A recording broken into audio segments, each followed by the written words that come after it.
Good day, I'm Vincent Saxtetter, and this is the After the Age of Fire channel. This is episode 18, recorded November 22nd, 2025. The title of this episode is We Will Never Build Enough Nuclear. How much is enough?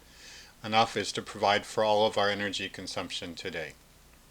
This is part of a sequence about first wind, solar, and then nuclear, and then there will be another episode next week to tie things up about all the non-plant energy sources, which are usually called renewables.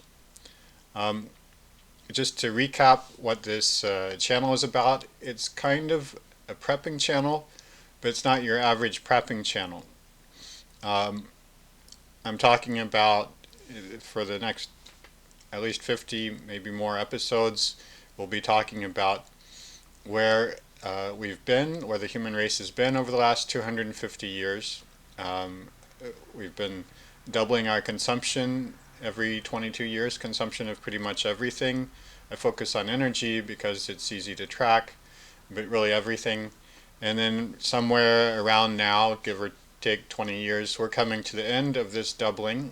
And since we expect that growth, continual growth of our consumption and our wealth is a confirmation of our success and our well-being. When we stop growing, that will be very difficult for us.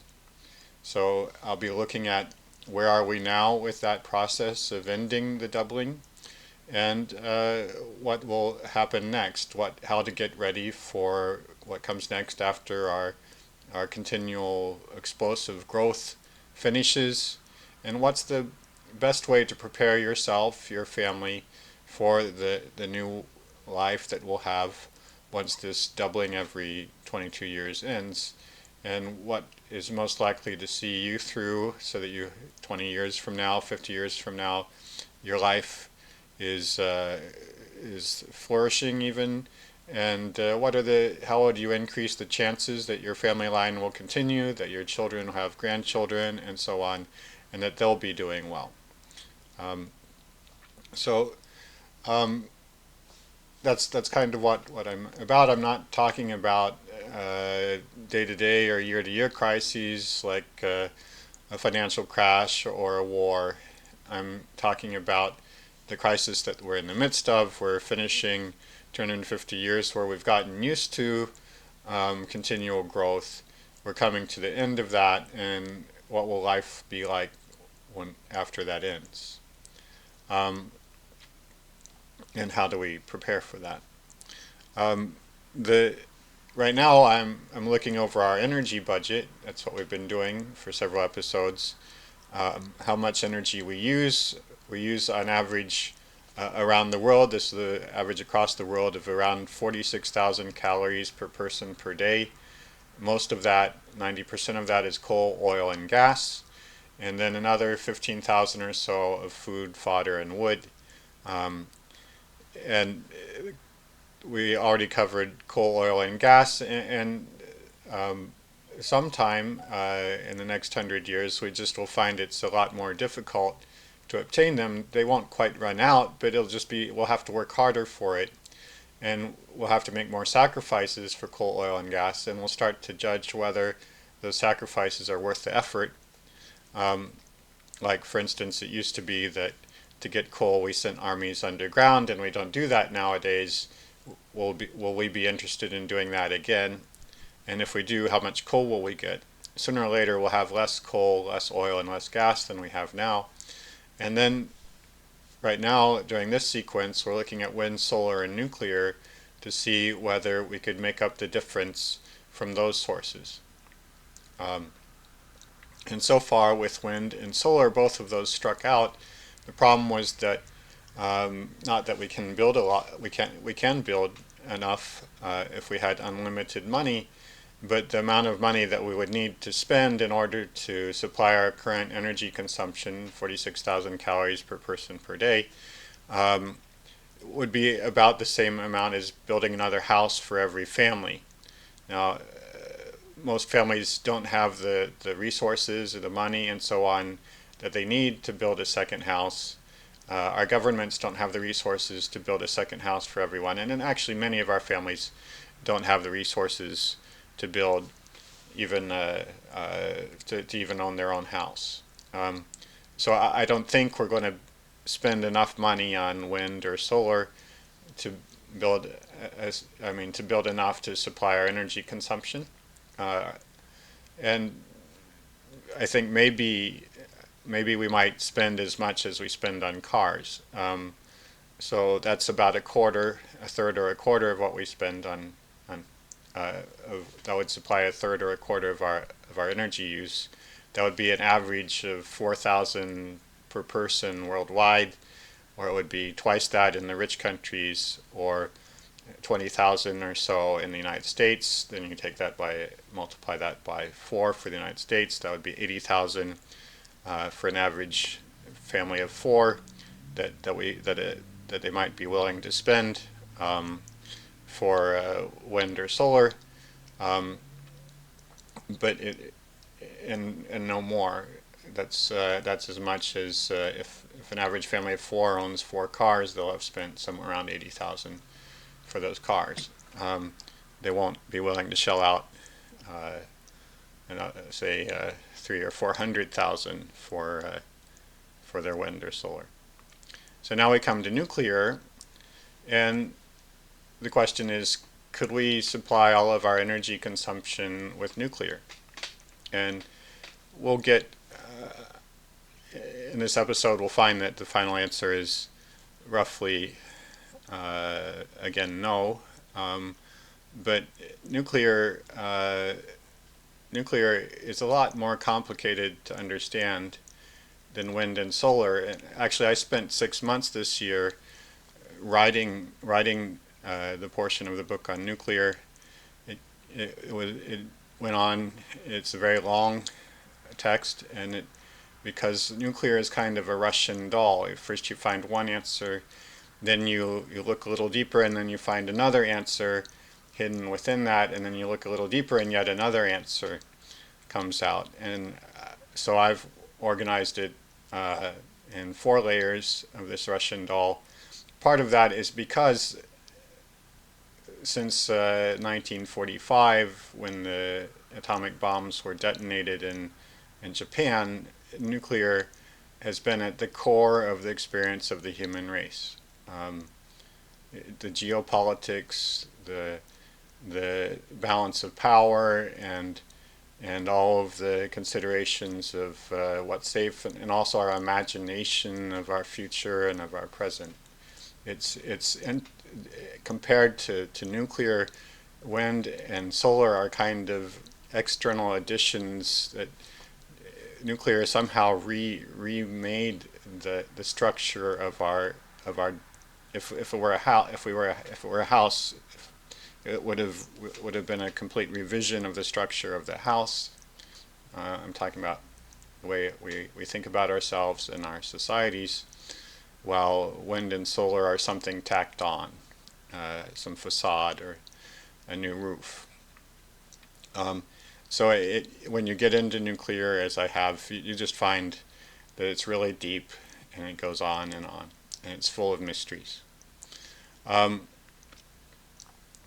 So I was planning, in the previous episodes, I announced that there would actually be 2 episodes on nuclear, and as I was reviewing what I was going to talk about today, I realized I couldn't do that. This really deserves 5 or 6 episodes probably, and I hope soon to do those 5 or 6 episodes, to do a track about nuclear, but in the meantime, I'm just going to do 1, and that means that I'm not going to be systematic and go into all the very detailed stuff that I did in basically all of the previous episodes on this channel.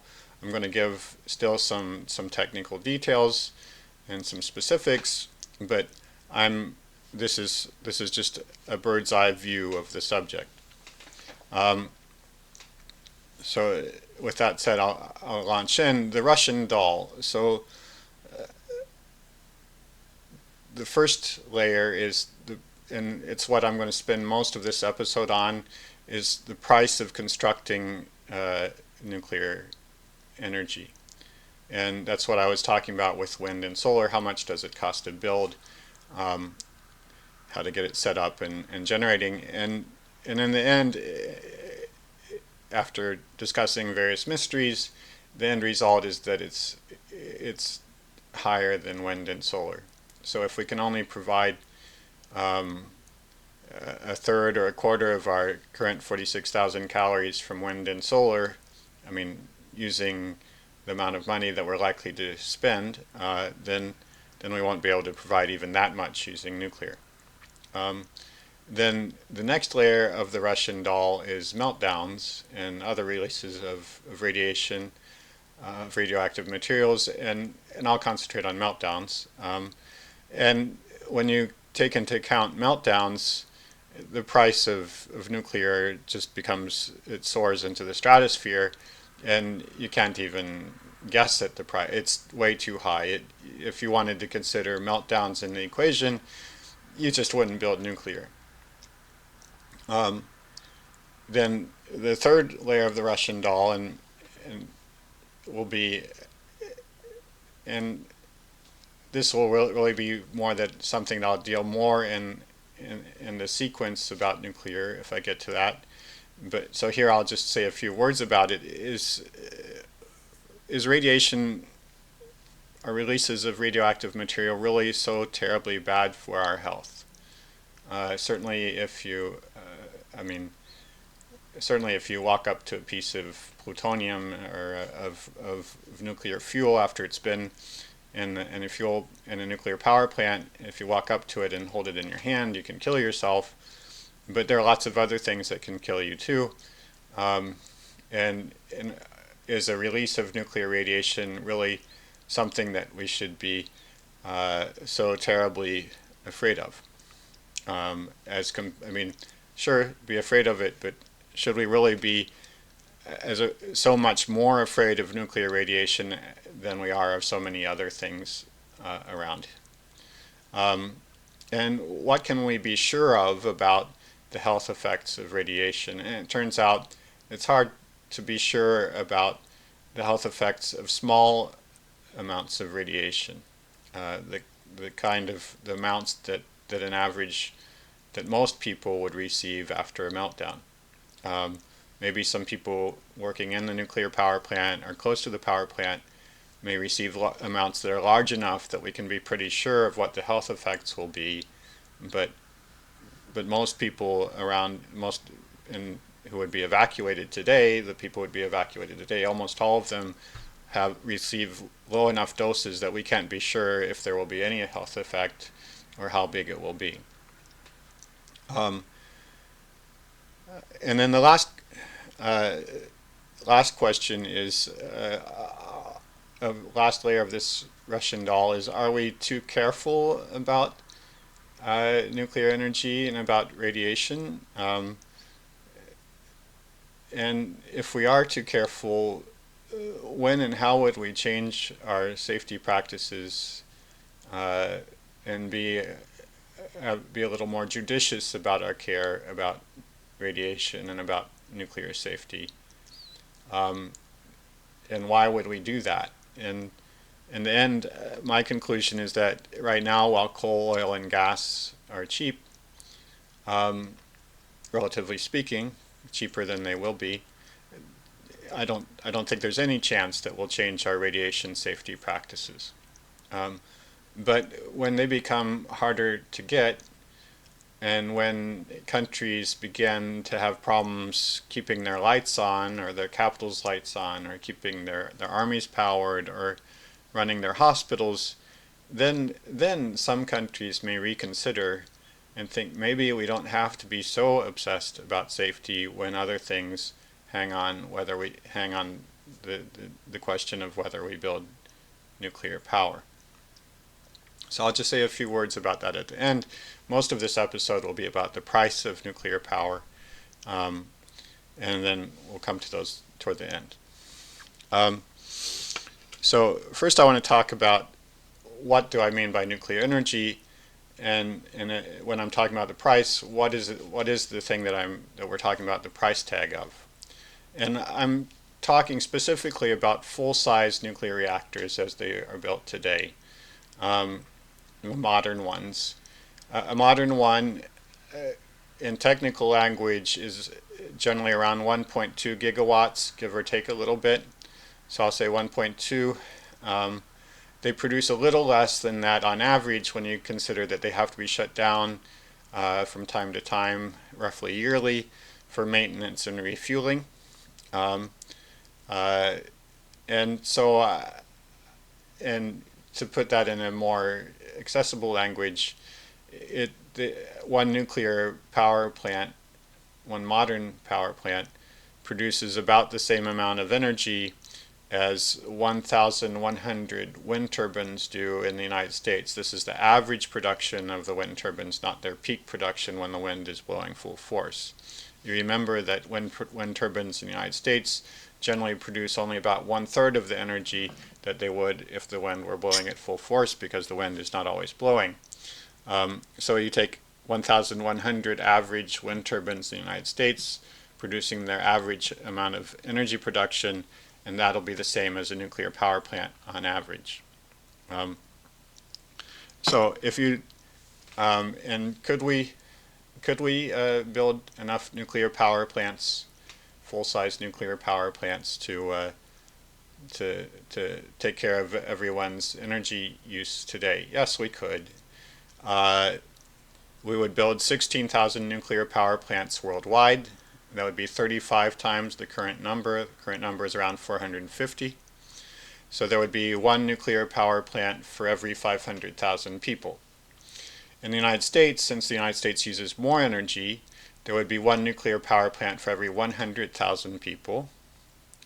That would be 200 nuclear power plants just for New York City, 60 for Atlanta, and 3,000 total for the entire United States, spread around the United States somehow. Now, at this point, so yes, we could if we built 16,000, 3,000 in the United States. I'm not going to discuss at all here two other kinds of reactors that are talked a lot about in the press today. One is called an SMR, small modular reactor. These are relatively, well, these are designs that produce a third or a fourth or a fifth of the amount of energy of a full-size reactor. And I'm not going to talk about microreactors, which produce a hundredth or less of the energy of a full-size reactor. So a small modular reactor one of those would supply 30, depending on its size, it would supply no more than 30,000 United States citizens with their energy, and a microreactor would supply no more than 1,000 United States citizens with their energy. And I'm not going to talk about these options, even though so many people do today, because I'm talking about the price tag of a calorie of energy. And these small reactors, as you can imagine, because they're smaller, they may cost less than a full-size nuclear reactor. But they also produce much less energy. And you still need, and in fact the scaling isn't very good, so actually the cost of a calorie of energy from a small reactor will be less than the cost of a calorie of energy from a large reactor, because you still have an awful lot of equipment, even with for instance, you need to keep everyone working around the nuclear reactor safe. You don't want somebody to walk up to a nuclear reactor and, say, taking their dog for a walk, and then suddenly, or accidentally wander through a fence and wander too close to it and then die of radiation sickness a week later. So what you do is you encase the reactor in, first of all, a shell of steel, but then you absolutely need around a meter, meter and a half of concrete around the reactor. That meter, meter and a half of concrete, that thickness doesn't change when you make a smaller reactor. So you still need an awful lot of concrete, and so if you build, well, you would need, in order to supply the world with energy from microreactors, you would need 1.6 million microreactors instead of 16,000 full-size reactors. Um, you would need more concrete, more steel, more pipes, because you're building more of these units. So the overall cost would actually go up calorie for calorie. So I'm going to stick with the cheapest one, which is the full-sized ones. Now, really important for thinking about the price of nuclear energy is, as compared to wind and solar, there's two things to think about that are really important pluses for nuclear energy. One is you don't need energy storage. They're steady. They produce energy steadily, and so it's always there when you need it. It's so much different than wind and solar, where sometimes you get too much and you waste energy because you can't store it all, and then sometimes you get nothing, and so you have to turn everything off. So it's much more what we need and want. And another advantage of nuclear energy is that you can build it where you like. As we saw in the previous episodes, solar works best in the south, around the equator, and wind works best away from the equator. And there are patterns, geographical patterns, that one area has better winds and another area has worse winds, and if you want to supply everyone with energy from wind or from solar or from wind and solar, you're going to have to move an awful lot of energy around and move it very long distances, far longer distances than we know that we've done, that we do today, and an awful lot more than we do today, and extremely expensive.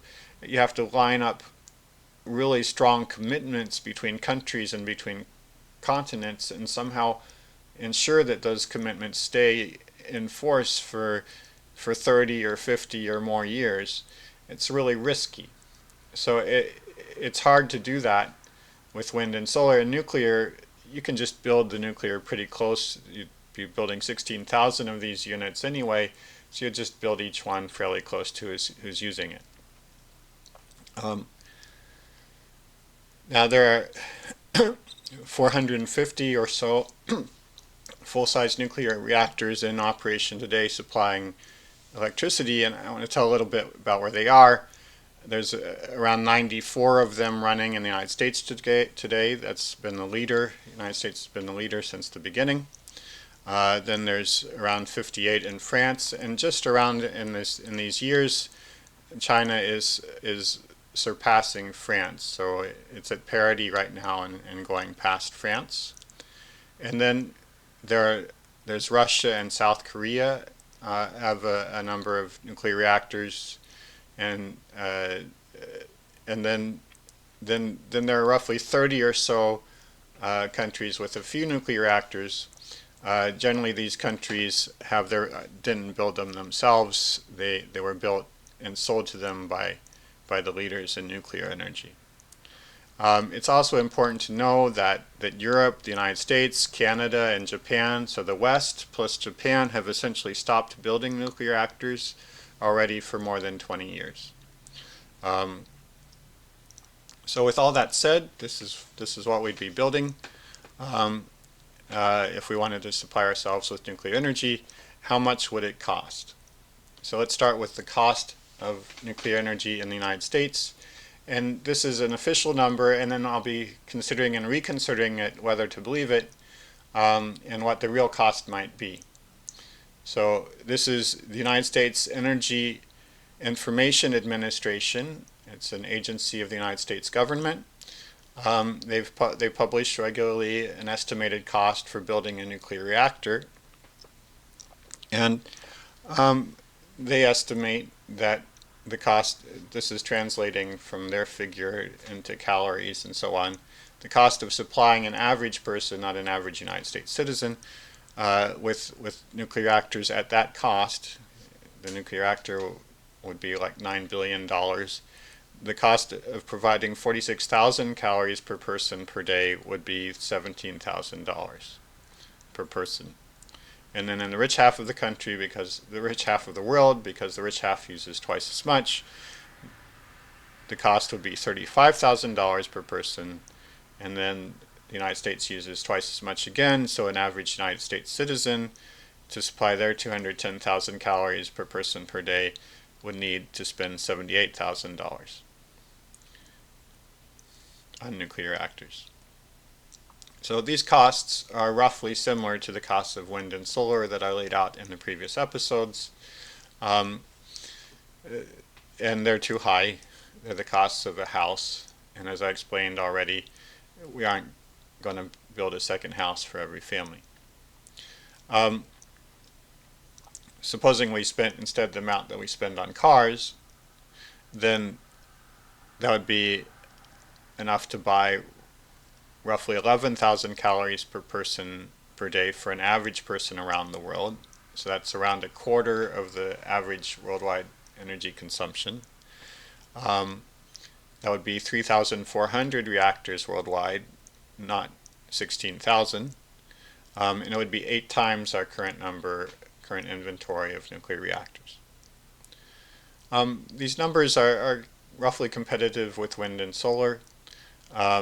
It's maybe nuclear is slightly more expensive, but not a lot more expensive. And then against that, it has the advantage of being a steady source of energy, and of being, you can build it wherever you need it, which I think would more than outweigh a small price differential.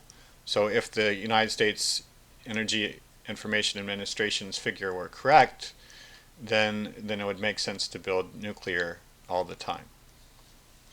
Let's go on to well,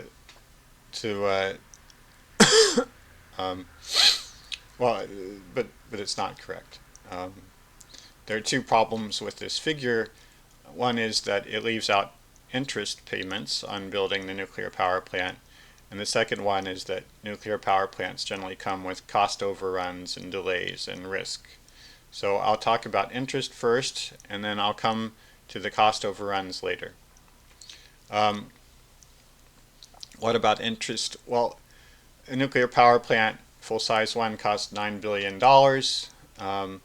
And at a minimum, it takes 4 years to approve and construct.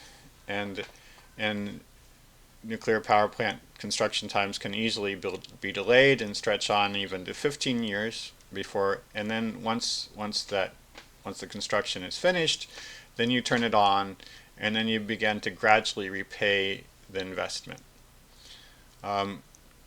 So you have a large outlay, $9 billion or more at the beginning, and then you just sit on that. You pay nothing back for some years, and then you gradually, and then after it finally turns on, which could be 4 or 15 years later, you begin to slowly pay it back.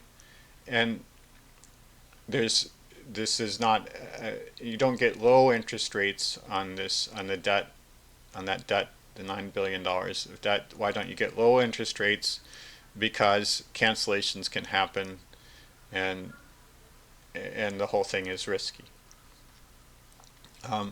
So under these conditions, the interest can easily be as expensive as the construction cost of the plant. It can be double that. So the actual price of the nuclear power plant can be 2 or 3 times more than what you would think just looking at the construction cost because of the interest. Therefore, this figure that I was talking about before, saying that in the United States, supposedly the price of nuclear is competitive with that of wind and solar, is not actually right. The price is 2 or 3 times larger than that, at least in the United States, and nuclear is in no way competitive against wind and solar. And then there's an additional price of cost overruns, which I'll come to later. So this is the picture in the United States. What about in other countries? So let's go and look at the figures from the International Energy Agency, the IEA. So its figures say that in Western Europe and in Japan, the price of nuclear is roughly the same as the price of nuclear in the United States. So again, not competitive if you include interest. Now, we should take this with a grain of salt. Western Europe, Japan, Canada, and the United States have only completed 9 reactors in the last 22 years, since 2003. So not a lot of reactors being built, and it's hard to say whether these numbers justify the conclusion of an average price for nuclear. Also, many of those prices overran.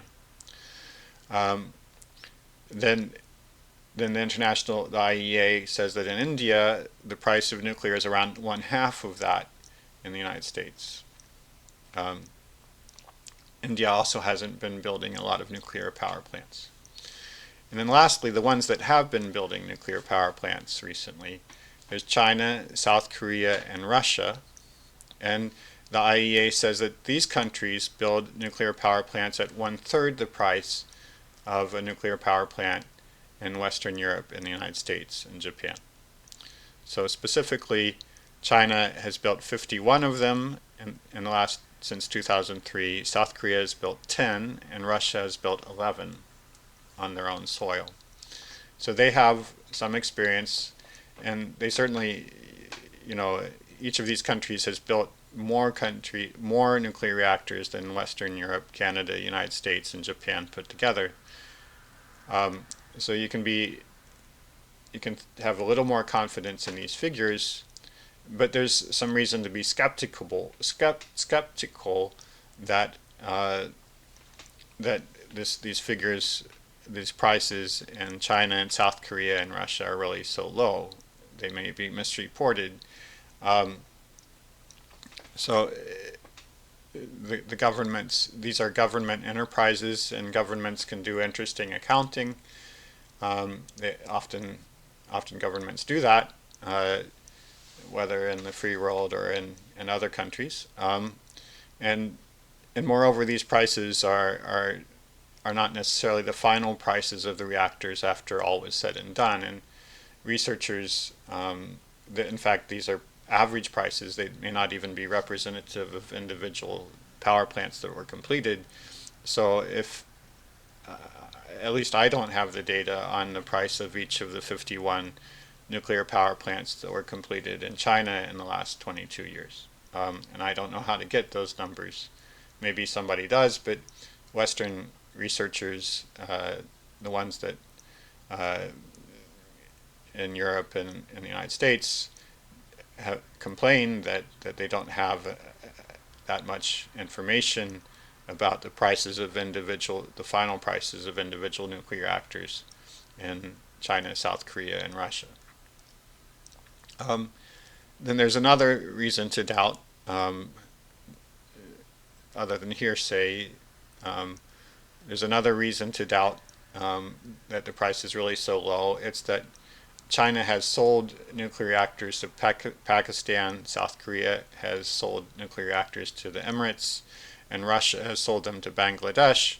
And when they did sell them, they sold them at prices that were more than twice the prices that the IEA claims for the price of nuclear in those countries. So the prices that they sold them for are closer to the price that nuclear has in Western Europe and the United States. It's more than twice the 1/3, so it's close to the same. Okay, and then of course when you sell a reactor to another country, you're entering into a long-term arrangement where you supply them with fuel probably, and you take care of the reactor for them, you provide technical support, and you take care of and maybe even do something about their nuclear waste. And so you're also going to be making a profit, and there'll also be a political gain from having that long-term relationship. And so you don't necessarily reflect the entire price of the reactor up front, because you know you're going to recoup some of it as you go on. So, and then perhaps interest and price overruns weren't reported. So, based on that, you can guess that if this is what they're charging other countries for nuclear power, then probably the price of nuclear power in China and South Korea is closer to what they're charging foreign countries, and then it would put the price of nuclear closer to what the price is in the United States and Europe. There's yet another. So all in all, this is an argument or a set of arguments that probably the price of nuclear power in China, South Korea, and Russia is not really the 1/3 that the IEA reports and that those governments report. Then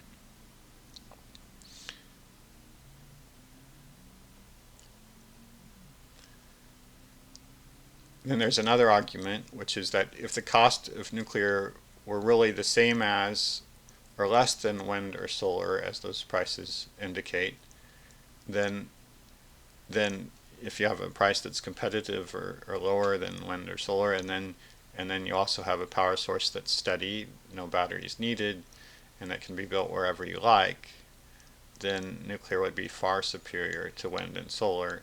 Okay. But in China and South Korea, at least, they're far more interested in wind and solar than they are in nuclear. China in the last years has been building solar and wind 10 times faster than nuclear. In other words, the amount of calories it produces, its additional energy generation from wind and solar each year is 10 times what their addition is from nuclear each year. They're really not that interested in nuclear. People talk about how China is building faster than any other country around the world, but if you compare that to the other energy sources that it's providing, that's pursuing, it really isn't that interested. And in South Korea, which could not possibly ever supply more than a tenth of its energy consumption from wind and solar, and has no oil wells or gas wells, has closed all of its coal mines, and has a fairly successful fleet of nuclear reactors. It's building slowly, and there's tremendous controversy around it, so that judging on which president is power, it looks like it may be canceled in a year now. The whole nuclear program in South Korea may be canceled. So South Korea also isn't that interested in nuclear. So this indicates that if both China and South Korea aren't really that interested and put them behind wind and solar, and even though nuclear has the advantages of being able to be built wherever you like and of being a steady power source, that indicates that the price of nuclear really is substantially larger than that of wind and solar. Maybe there's a counter-argument, though. It's that, of course, there's an enormous upfront risk to building nuclear. You have to build in large units. There's fear of meltdowns and other risks, and there's also a lot of pressure, worldwide pressure to adopt wind and solar, and maybe all of these are pushing China and South Korea to build less nuclear than they might.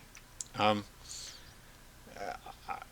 don't know how far that counter-argument goes, but perhaps at a minimum we should say that the price of nuclear in China and South Korea is at least the price of wind and solar, and probably considerably larger.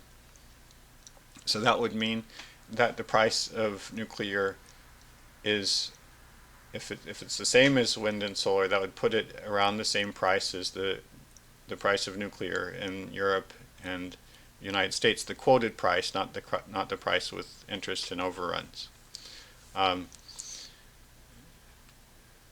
If, on the other hand, it could be very well that the price of nuclear in China and South Korea is larger than that, is higher than that of wind and solar, and that would put it even higher. Um, so what we've arrived at so far is the price of nuclear in Europe and the United States is at least that of wind and solar, and probably, and if you take into account interest, it's 2 or 3 times larger, probably. Um, if whereas in China, South Korea, and Russia, the price of nuclear, um, taking everything into account, the interest and the cost overruns and the risk, is probably at least the cost of wind and solar, and probably more. So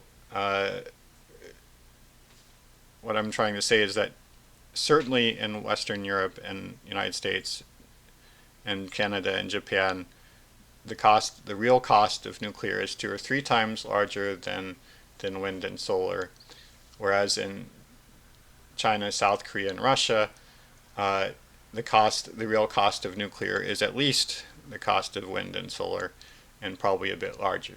So it may still be substantially cheaper than in the United States and Europe, but it's still large enough that since we can't afford wind and solar, we can't afford nuclear either.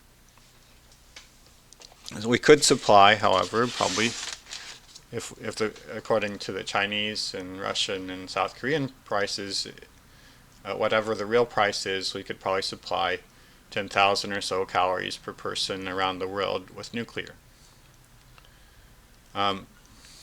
But I talked about the cost, so let's come back to the cost of nuclear in the West. So that's it for the moment for South Korea and China and Russia. All we can say there is that the price is at least that of wind and solar, so we're not going to build that much of it. Now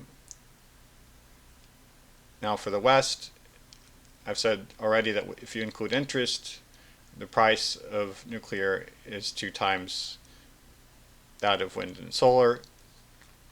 But I didn't yet talk about cost overruns. And this is like so many topics that I've already discussed, that really this deserves a whole episode on its own, talking about the history of cost overruns as the 450 reactors so far have been built around the world. I'll just concentrate on the United States. It's a leader in nuclear, and it's a spectacular example of cost overruns. So almost all of the United States has around 94 reactors in operation today, and almost all of the operating reactors were ordered between 1965 and 1974. So over a period of about 10 years. And you'll notice that ended in already 50 years ago, that they stopped being ordered 50 years ago. And the last of them to be finished were in the late 80s and early 90s. So they came online already, they finished coming online 30 years ago. Now, they started being ordered in 1965, and by the time they were done being produced, the cost of a nuclear reactor was 5 times what it had been in 1965. And for almost all of these were paid for by utilities, the electrical companies, and the utilities were promised a price, or no, not promised a price, they were offered a price by a manufacturer. The manufacturer said the reactor will cost this much, but if it costs more, the utility, will pay more. And the utilities found themselves paying 5 times more than they had bargained for, and they also got the reactors 15 years later than they had bargained for. So by 1975, the utilities were starting to realize that there was a problem, and so 10 years after they began ordering nuclear reactors, they began canceling their orders. They had ordered 224 reactors, and they canceled half of them. Many of those cancellations were at a great financial loss, um, and and they just stopped ordering in 1975, and then 100 or so continued being built until the early 90s, and then the last of those was built. And since then, 3 more reactors have been ordered and built. But essentially, the United States has ceased building reactors since 1975.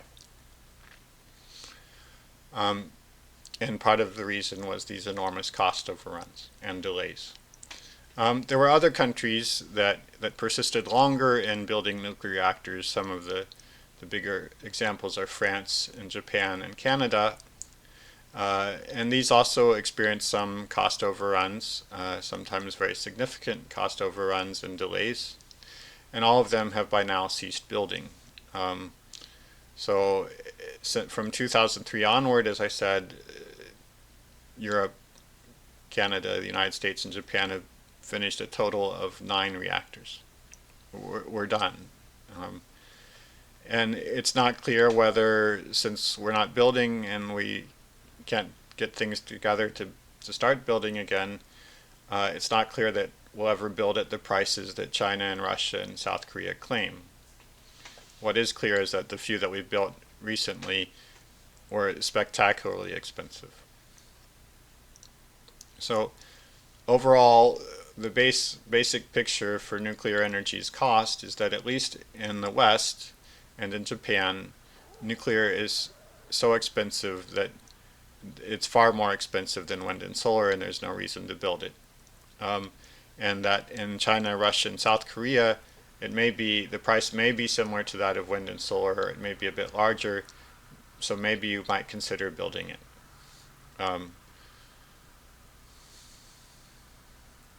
So that's the first layer of the Russian doll, the price. Okay, but there's another layer, the second layer of the Russian doll, and that's meltdowns and other releases of radiation. I'll concentrate on meltdowns because they sort of sum up all the other problems in a spectacular way, all the other ways that radiation can be released. And they do happen. So I'd like to just say again, what is a nuclear reactor in a little more detail. A modern nuclear reactor is built by taking 100 tons of uranium dioxide, that's 92 tons of uranium, I think, around 90 tons of uranium and 10 tons of oxygen. It's a solid, and you put them inside of a rather small area. It's an area that's about 4 meters wide, 4 meters deep, and 4 meters high. So that's the size of a middling-sized kitchen or bedroom, but with an extra meter of headroom. So you take just a kitchen or living room, you put another meter, you raise the ceiling another meter, and then you put in 100 tons of uranium dioxide. And now the uranium's very, very dense, so it doesn't take up that whole space. You could fit all of that uranium dioxide in a closet. So most of that volume is water. In fact, you want to have in fact, the uranium dioxide is arranged in thin rods about the width of your pinky, and but several meters long. They're hung from a rack vertically, and so you have tens of thousands of these uranium rods spaced away from each other, a few centimeters from each other, and water in between. And the reason why you want that is you wouldn't put it all in a closet, because then you'd have a bomb. And one thing you desperately don't want to ever happen is for all the uranium to collect in in one single place, because then you could have something closer to a bomb. It's unlikely that it would exactly explode like a nuclear bomb does, but you'd certainly get spectacular results. Now, the reason why you put 100 tons of uranium dioxide together is because the uranium atoms encourage each other to fission, and when that means fissioning means when a uranium atom splits into two other atoms and releases some energy. And so the more you have next to each other, the more they encourage each other to fission, and the faster they release energy. If uranium by itself, as you find it in nature, in small quantities, is really no danger. People have made plates where they colored the plate orange using uranium, and you could eat off the plate, no problems. The only problem would be perhaps if you were to eat part of the plate. For instance, if part of the plate were to chip off and get mixed in with your food and you ate it, then it might have some impact. It wouldn't kill you, but might have some impact on your health, or it might not. So uranium by itself is no problem. It's only when you get 100 tons of it together that you have a problem, or you have a benefit. In this case, the benefit is that when you have all this together in what's called the core, together they produce the same amount of energy as if you were burning 10 tons of coal every minute. It's a lot of coal, and that's why you can power a power plant with this uranium, and it just keeps on producing energy as if you were burning 10 tons of coal a minute every minute for around a year or so, and then you have to replenish the fuel. Now, when it's only 100 tons, it's a metal, so it's easy to heat, and 10 tons of coal a minute means that that amount of energy, if it went all into the core, heating up the core, if the energy didn't go anywhere, it would heat up the core 130 degrees Celsius every second, and the whole thing would melt within 30 seconds. That's if the core is not cooled. So you have to get energy out really quickly, and you have to get it out very consistently. You can't stop even for a second. You have to keep the energy coming out, the heat coming out. You can't stop even for a tenth of a second, because the temperature will go up so fast. Now, you can shut down a nuclear reactor. That means taking all this uranium is held within a pressure cooker, a steel vessel, and that means taking some of the uranium and pulling it up into the upper half of the vessel, away from the other uranium, so that you have less uranium together. And you can shut it down, and after 10 minutes after shutdown, it doesn't exactly shut down. It's still producing some energy. It produces now not the same amount as 10 tons of coal per minute, but the same as 200 kilos of coal per minute, okay, as if you were burning 200 kilos of coal in a minute. So it's 1/50th of the energy production now after 10 minutes after shutdown, but it's still enough to melt the entire core in 25 minutes. So you still have to keep cooling the core even after you shut the thing down. 12 hours after shutdown, it's still producing the same amount of energy as 60 kilos of coal per minute, which is enough to melt the whole thing down in 80 minutes. So it gives you a little more time, but you're still really have to be very careful. So that's one of the problems that's come up in meltdowns and so on, is that the shutdown isn't, you can't just flick a switch and the thing is off. It's still producing a tremendous amount of energy.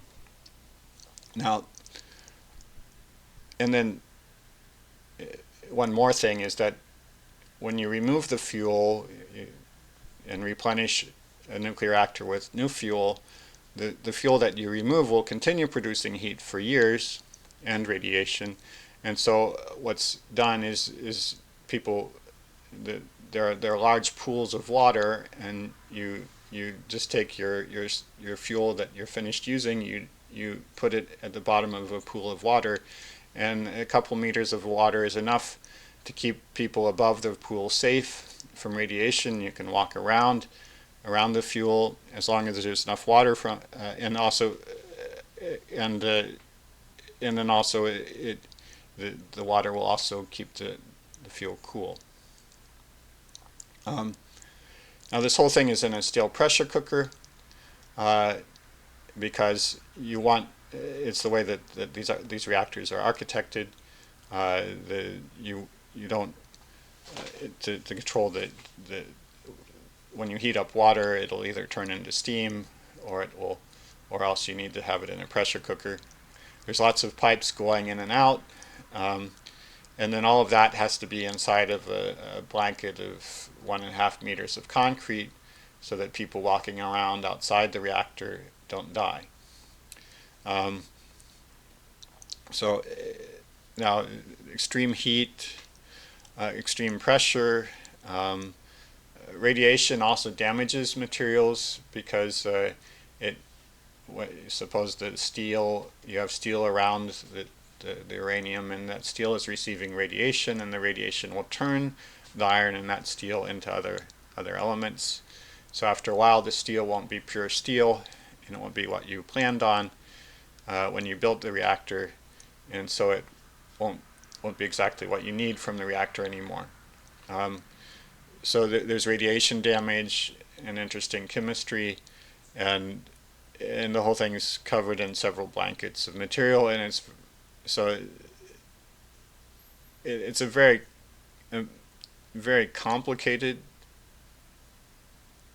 setup to control what happens when you have 100 tons of uranium together, and you need lots and lots of concrete, a river of concrete. You need lots of high grade and complicated machinery, and it's very hard to see. You can't see inside the thing. It's very hard to figure out what's going on inside, and to be sure of it, for 60 years. These reactors typically last 60 years, though their lifetimes are being extended to 80 years, and I expect that in another 20 years there will be an effort to get the lifetime extended to 100 years, so they can keep them going for 100 years before giving up on the project. And so it's very hard to monitor these things. They're very confusing, complicated machines, and it's very hard to control them. And there's lots of money on the line, $9 billion just to build one, more to run it, and then if you stop operation, need to repair it or rebuild some part of it, lots more money on the line, and lots of motivation to try to eke by. And overall, the bottom line is that reactors like to melt down. You have to work so hard to keep them cool.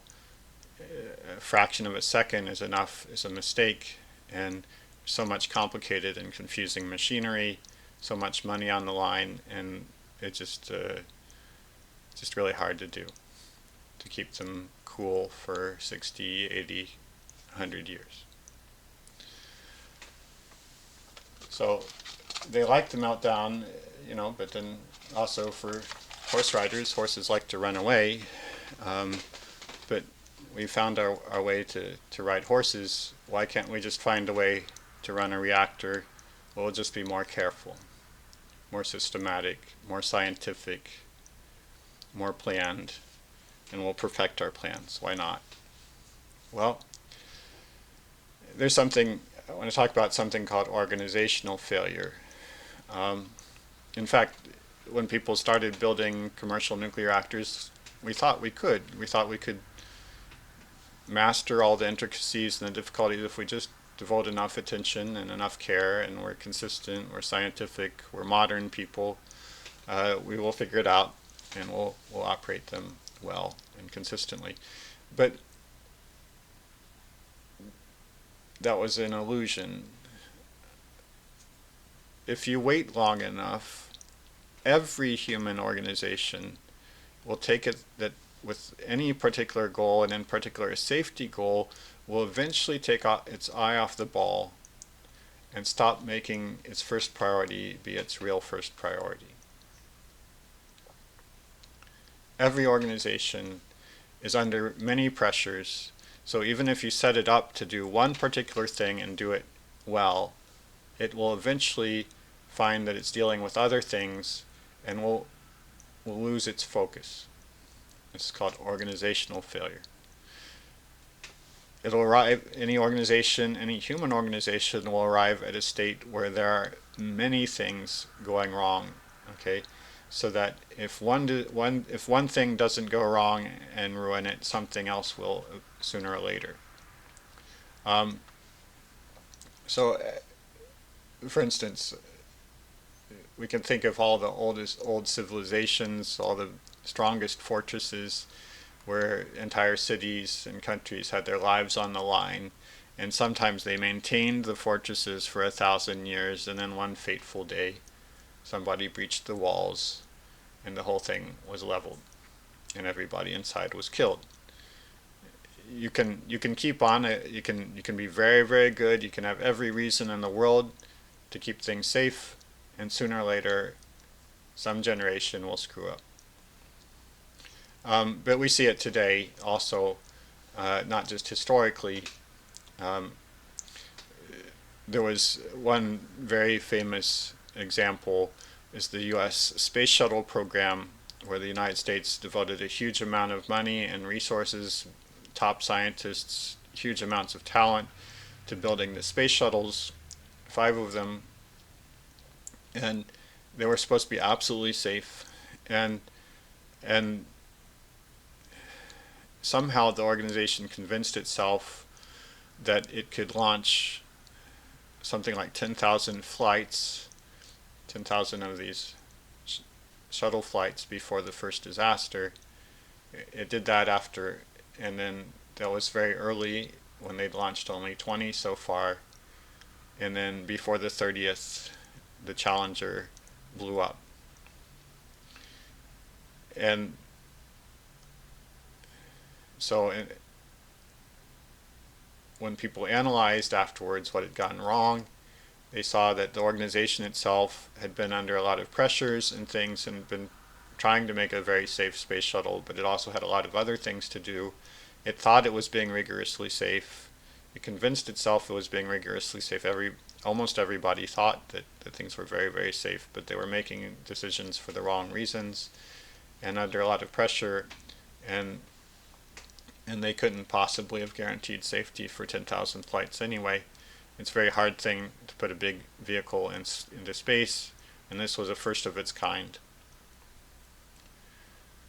So they decided to redouble their safety consciousness, and 17 years later, the Columbia turned into a meteorite on the way down and spread itself over a large part of southern United States. And it was the same story again. So you have an organization with huge amounts of money, an organization that in theory and is one of the best. I mean, you know, the United States figured out all sorts of things about how to keep things safe, and somehow the organization just in the period of 10 or 15 years filled itself with some kind of, it just stopped paying attention to what it needed, and it still thought that it was doing the right things. It's more or less like, suppose you took somebody and you made sure that they didn't sleep for 24 hours or 48 hours, but they still had to do some job. Say a firefighter on the job fighting some enormous fire, and they just can't sleep, and they just keep going for 2 days, 3 days, 4 days. You know, after a day, they may feel like they're still making good decisions and so on, but they're not really in touch anymore. And they may be making completely stupid decisions. Certainly they won't have good reaction times or anything like that. You have the perception interiorly that maybe you're tired, but you can do this. You are doing it, when in fact you're not functioning anymore.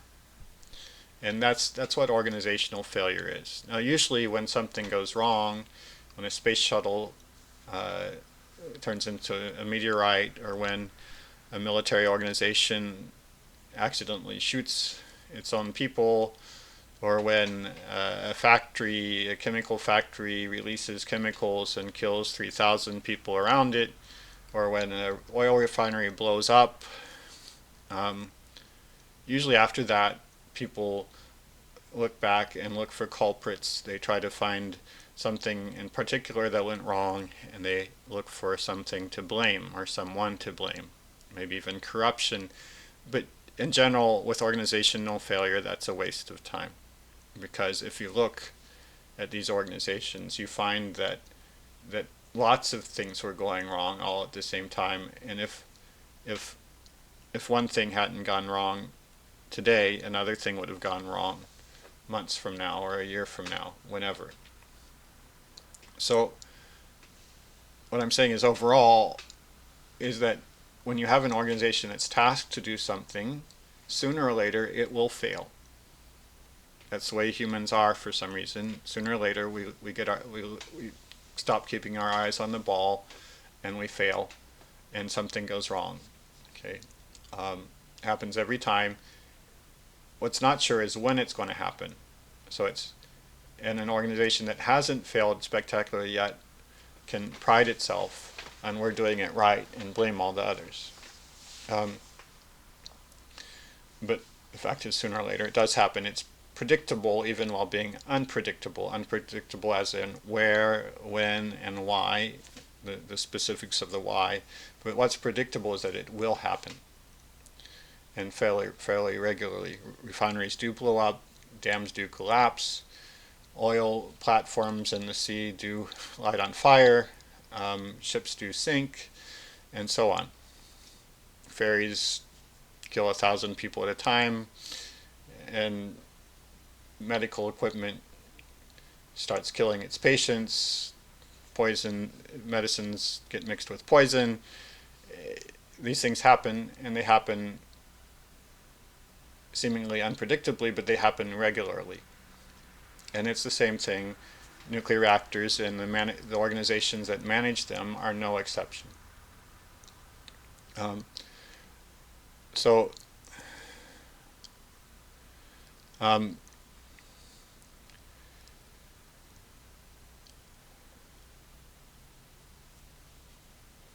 how often, so let's suppose we build 16,000 reactors. How many meltdowns could we expect? Well, so far we've built 450. We've run them for roughly 40 years, and we've had 5 meltdowns. 4 of those 5 spread radioactive materials over a large area, hundreds of kilometers away. So 3 from Fukushima and 1 in Chernobyl. The one at 3 Mile Island didn't spread a lot of nuclear materials, radioactive materials. So if we were to scale this up, saying, okay, let's suppose we continue to fail to melt them down at the same rate that we have, okay, until now, and we built 16,000 of them, then after 40 years we would have 180 meltdowns worldwide. We'd have a little more than 30 in the United States alone, and most of these would have long fallout traces extending for hundreds of kilometers. So that may be a bit daunting. Do you think we'd ever live with that number of meltdowns? How many meltdowns would it take before we just said, no, never mind? And then there's the fact that we don't seem to be able to clean them up. So in each of those cases, 3 Mile Island, Chernobyl, and Fukushima, we've spent very large amounts of money. It's been claimed that the cost of cleaning up, the amount of these are partial cleanups. They are not complete cleanups. The partial cleanup that was done at Chernobyl may have had a role in the collapse of the Soviet Union 2 or 3 years later. And the cleanups in Fukushima, the partial cleanup so far has cost, I think, at least $100 billion to the Japanese. far more than what the original construction cost of the nuclear reactors was. And none of the cleanups, not at 3 Mile Island, not at Chernobyl, and not at Fukushima, is complete. In fact, there's not even a plan, a serious plan for how to complete them. So you'd think that 3 Mile Island, it was only a partial meltdown. Not all of the core melted. And it was, and nothing much escaped. A little bit escaped, but no significant release of radiation.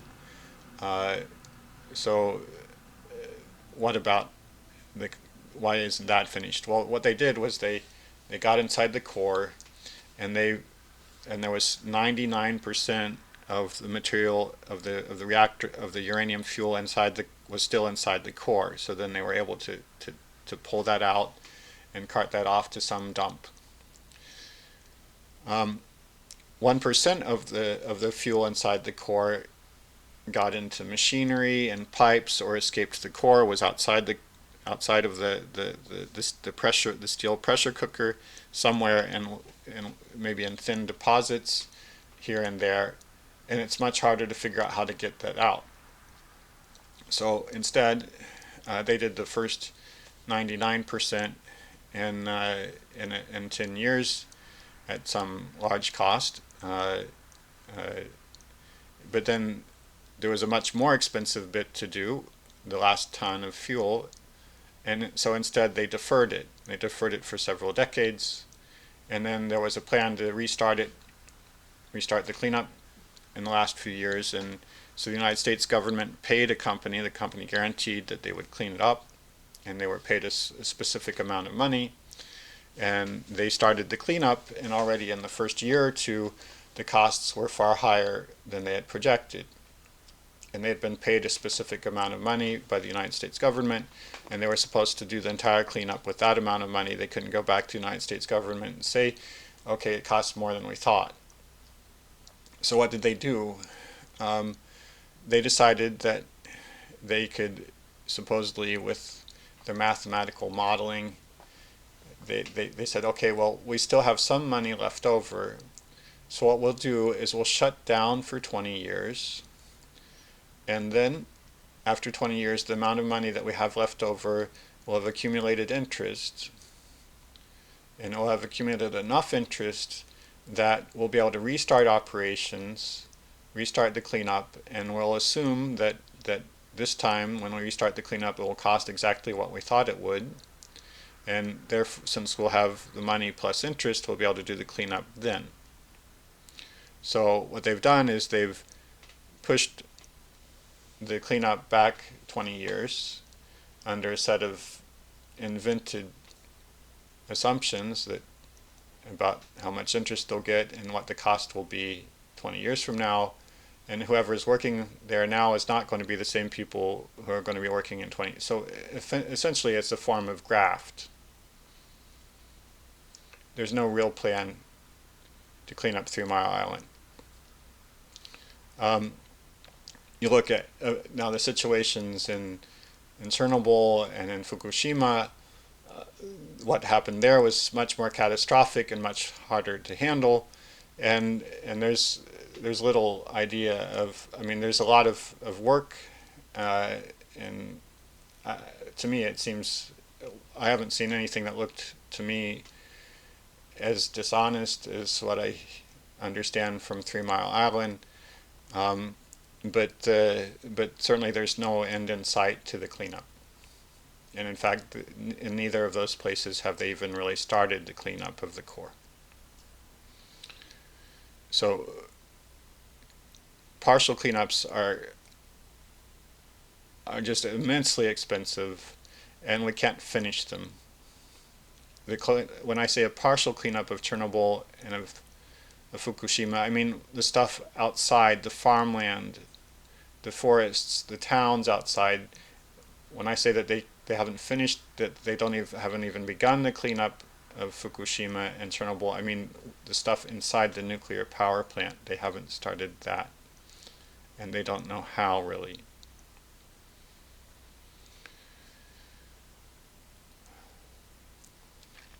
So overall, this completes the second layer of the Russian doll.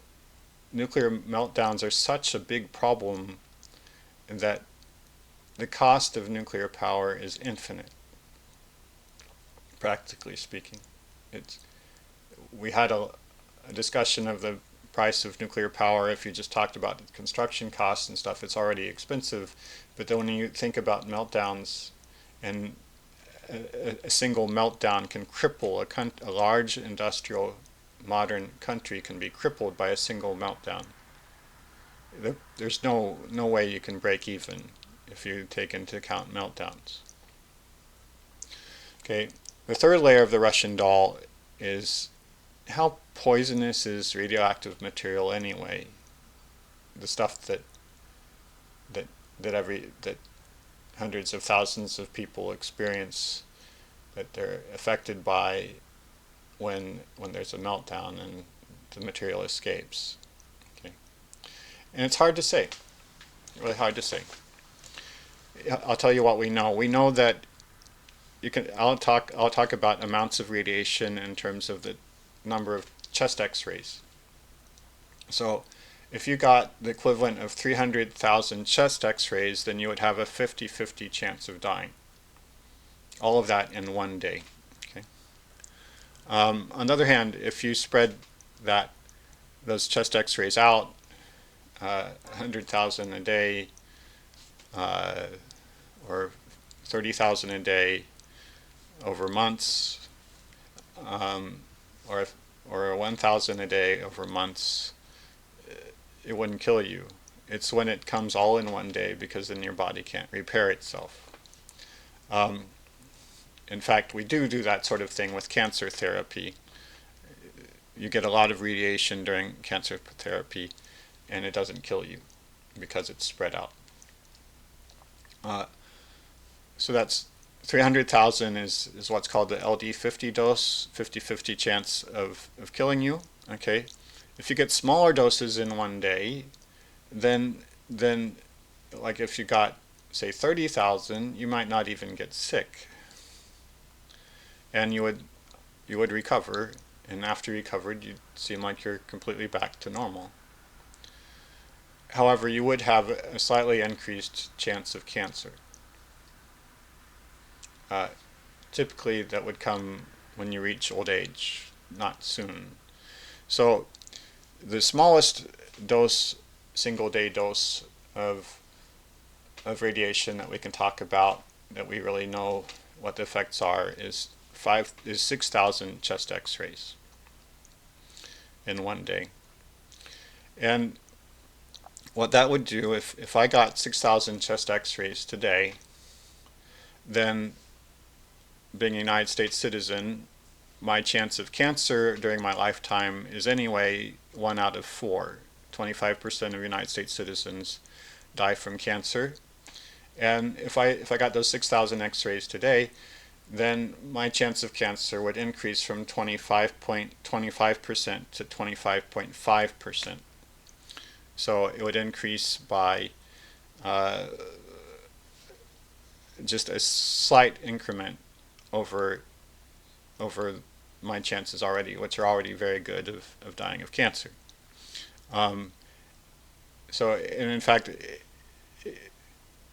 since, suppose that, and then moreover, when I do get the cancer, I won't be able to tell whether it was because of the 6,000 X-rays, because of the radiation that I got today, or from something else.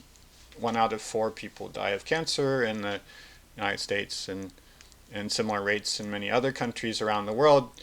And when you die of cancer, when you get cancer, it's impossible to tell whether that was caused by some radioactive material or by just normal things that everyone, just other things. So, and then below 6,000 chest X-rays in a day, it's really hard to figure out what the health effects are, if any. And in particular, there's no clear evidence that any amount of radiation causes genetic damage, in other words, mutations. The problem is that, as it is, normally several percent of the human population is mutant as it is, and if you got 6,000 X-rays, that might add a 20th of a percent chance of being a mutant, which is just unobservable compared to the few percent that of our children that are mutants anyway. Um, Now it may be that we could do something different. Recently, been a revolution in genetic technology, and it could be that we might someday be able to develop a way of checking individual cells and seeing whether they're healthy and how healthy they are and what their immune response is. If we could do that, then there's a chance that we could look at cells before and after a dose of radiation, say before and after 1,000 chest x-rays, and say, okay, is this cell healthier than it was before the radiation? Is it less healthy? Is it less able to fight off things? We don't have that yet, and it's not clear that we ever will have that capability, but some research along that lines is being done today, trying to figure out things like that. So it might be that we'll be able to resolve without waiting a lifetime to see how many people died of cancer, that we'll be able to look much more quickly at, a day after radiation dose is administered, and to see whether anything has changed, and that may be able to resolve for us something about what the health effects are. Until then, we just don't know for doses less than 6,000 chest x-rays in a day. So the number of deaths from at Fukushima, for instance, the number of people, if you take the number of people who received 6,000 or more x-rays in a day, and that's not really known, but you can limit that because we have, there weren't that many people who got that even spread over a year, and so you can look at, anyway, if you look at the amounts of radiation spread over a year, and who was working where, and so on, and radiation levels, then the number of people who died that we could, if we look at doses, the number of people who may have gotten doses of 6,000 in a day, and then or more, and then we calculate the odds of them dying of cancer, and so on, then we'll come out at numbers like 1 or 2 or 3 people may eventually die of cancer from Fukushima. These are the people who, if we knew exactly who got how much radiation every day, and we could do our calculations, we would come up with 1 or 2 or 3 people dead. On the other hand, if you make much more cautious calculations, saying, okay, well, I don't know, but I think maybe that 1,000 people, each receiving 1 x-ray, have the same chance of developing a cancer as 1 person receiving 1,000 x-rays, okay? So now you're talking about very small dosages to thousands or millions of people. If you do this sort of thing, then you can come up with numbers that say that at Fukushima, a few thousand people will eventually die of cancer by the end of that, who wouldn't have died otherwise. So the number you can be sure of is a number you can count on your hand. That's if you knew all the details about who got how much, but it would end up being a number less than 5. On the other hand, if you want to be cautious, you can come up with a number like a few thousand. A similar story at Chernobyl. There were 28 people who died from radiation very quickly because they were working right there at the reactor, trying to clean up or whatever and moving things around. Okay, there were lots of other people who got sick and recovered, but there's the sure deaths at Chernobyl, 28, plus another 2 that got killed by being hit by something or by fire. Then there were a number of people, mostly children, who are getting thyroid cancer because they drank milk where the thyroid and also cows concentrate radioactive iodine. They eat the iodine from fields, and then these children drank the milk anyway, and it all went to their thyroid, and so their thyroids get sick. But thyroids are easily, we have good ways of taking care of thyroid cancer. But anyway, in the end, perhaps a few hundred children may die of thyroid cancer because of the high doses to the thyroid. It's in your throat. That's why I'm pointing to my throat, near your vocal cords. And then if you look at the other people around Chernobyl who got 6,000 or more chest x-rays, then you'd come up a few hundred of other cancer deaths will eventually occur. So if you want to be if you want to talk about the deaths we can be sure of, it would be in the hundreds. It would be less than 1,000. Okay.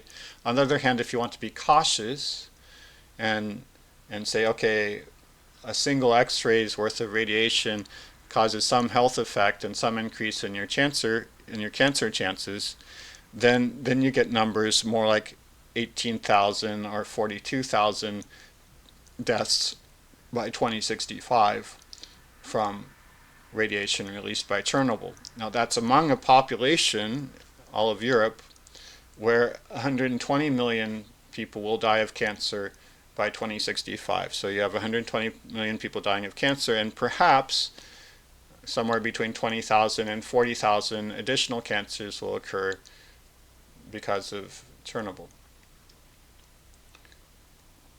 So there's no, and you can't track which came from Chernobyl and which didn't, so we'll never know. Anyway, whatever it is, it's a small amount, small compared to the 120 million who are going to die anyway of cancer in Europe. So that's what we don't know, and what we do know about the health effects of radiation is pretty scanty, really, when you consider that it does tell us about what will happen to workers at a nuclear power plant when the power plant blows up, but doesn't tell you anything about most of the 100 million people around the nuclear power plant who will have some amount of fallout.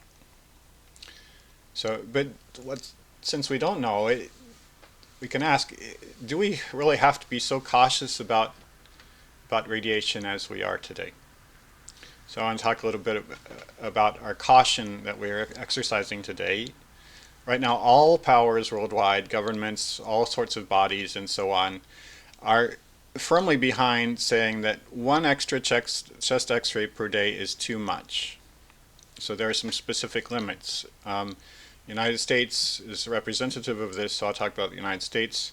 When you plan something that may involve exposing people to some amount of radiation, then if that plan means that some people in that area may get more than 1/5 of an extra chest x-ray per day, 0.2 chest x-rays per day, that plan is off limits. You have to redraw your plan and do something else.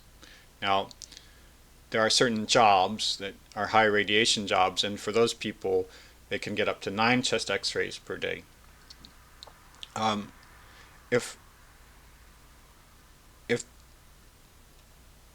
If something bad happens in this particular area and there's a release of radiation and it looks like the people in the area are going to get 150 x-rays per day for the next 4 days, so it's a total of 600 over 4 days, then that's an emergency. It's time to evacuate them.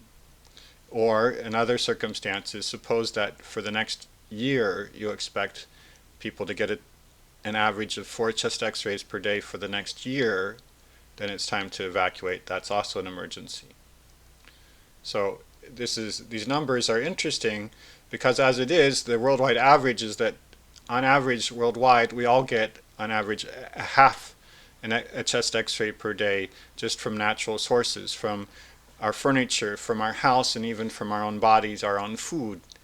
And in some places it's larger. In the US the average is 1 chest x-ray per day, and in some places it's 2.5. Okay? And so we're saying that you make even a small change in that, okay, you change from 1/2 and you add another 0.2 to it, so it's not a big change and that's already unacceptable. And if you increase to 2 or 4 per day, that's an emergency. And all of these numbers I told you that we don't know anything about the effects of less than 6,000 chest x-rays per day, but we're sure that 1 per day is too much. There's one exception, though.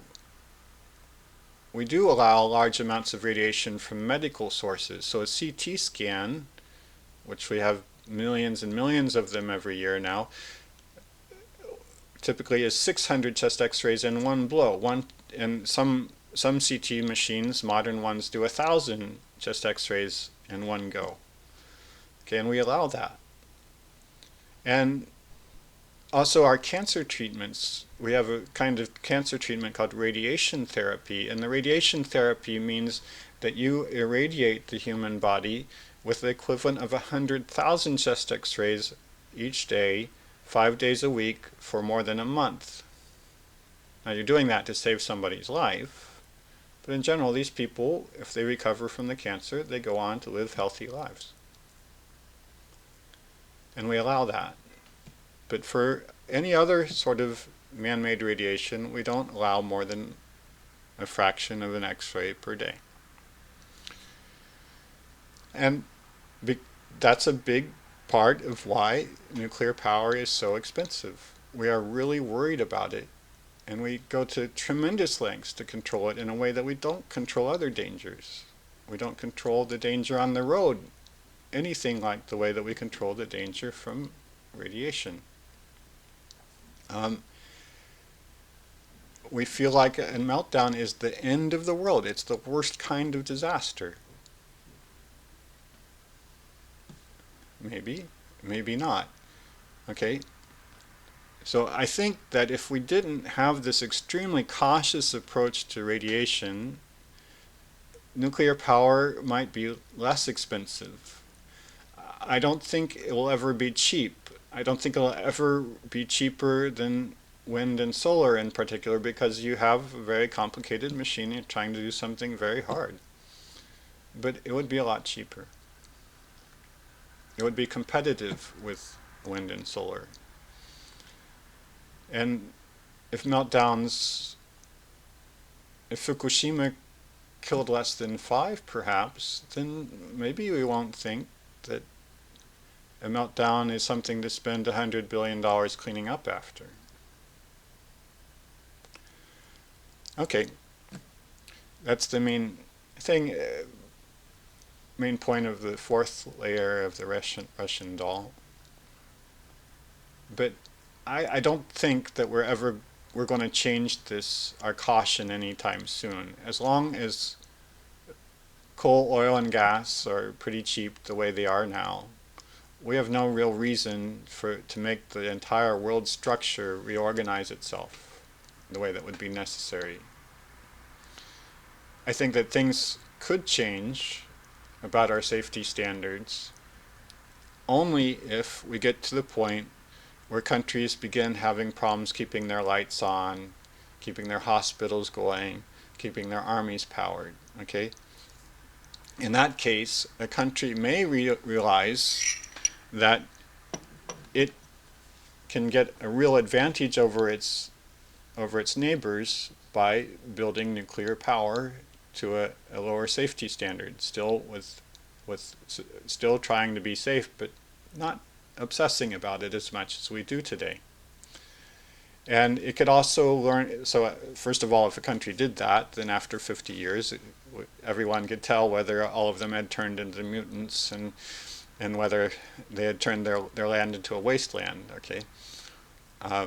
So you would learn by experience. But also, with genetic technology, perhaps people could figure out more quickly. After a few meltdowns, you just keep doing the genetic testing and you refine it until you figure out what are the real effects of radiation. But that's only when a country gets sufficiently motivated. It has to be willing to buck the current and refuse to accept the pressures that other countries put on it about radiation safety and so on. I think in that case, possibly someday countries may learn that because they want to keep their lights on and so on, which wind and solar can't do for you, they may decide that they want to build more nuclear and they're willing to do a little less safety. And then they may learn that we could build nuclear to a lower safety standard and still be okay. I mean, we accept millions of deaths on the highway every year. I don't like that. If we're willing to accept that sort of thing, then perhaps we'll decide that eventually that some deaths here and there from a nuclear accident here and there, it might be sad and really something we want to avoid, but not so bad compared to the alternatives. So that's the fourth layer of the Russian doll. Overall,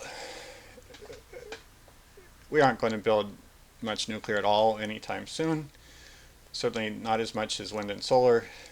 Maybe when coal, oil, and gas are less plentiful, then some countries may start reconsidering.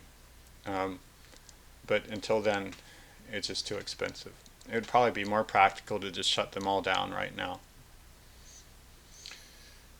Okay. In the next episode, I'll sort of do a summary of all the renewables, the three that I've talked about so far, and also of hydro and geothermal and things like that, and give you an overall picture. That episode should be a little bit shorter. Until then, hope to see you next time. Keep coming back. Yeah.